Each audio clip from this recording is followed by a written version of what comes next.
Leader? Mr. President, Senator quorum call. No. Mr. President, I understand that there is a bill at the desk that's due for a second reading. The clerk will read the title of the bill for the second time. S3168, a bill to appropriate funds for pay and allowances of federal employees and so forth and for other purposes. Mr. President, in order to place the bill on the calendar under the provisions of Rule 14, I would object to further proceeding. The objection is heard. The bill will be placed on the calendar. Mr. President, I'm glad to be able to say that 8 Democrats joined Republicans last night to take the first step to reopen the government. And in the very near future, we will be voting on a final package, a clean continuing resolution until January the 30th, and 3 bipartisan full-year appropriations bills. These bills are the military construction, VA, agriculture, and legislative branch appropriations, 3 of the 12 bills that Congress needs to pass on an annual basis.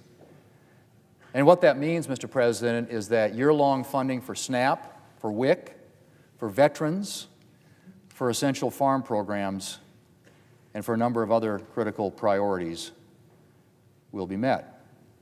Mr. President, I said that we will be voting on the final package in the very near future, and I'm hoping that will be hours and not days. We're on the 41st day of this shutdown. Nutrition benefits are in jeopardy. Air travel is an extremely precarious situation. Our staffs and many, many other government workers have been working for nearly 6 weeks without pay. I could spend an hour talking about all the problems we've seen, which have snowballed the longer this shutdown has gone on. But all of us, Democrat and Republican, who voted for last night's bill are well aware of the facts. And I'm grateful that the end is in sight. But I would encourage every member of this body, Democrat or Republican, pro-bill or anti-bill, not to stand in the way of our being able to deliver the coming relief quickly.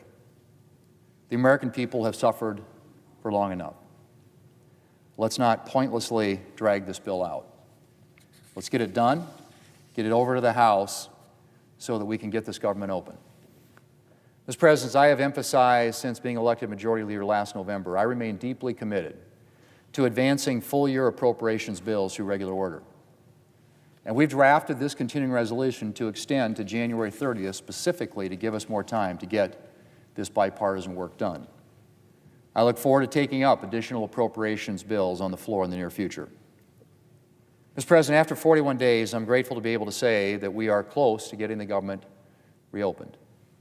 And again, I ask all of my colleagues on both sides of the aisle, of both parties, to make it possible for us to quickly pass this bill. Mr. President, I yield the floor. I suggest the absence of a quorum. The clerk will call the roll.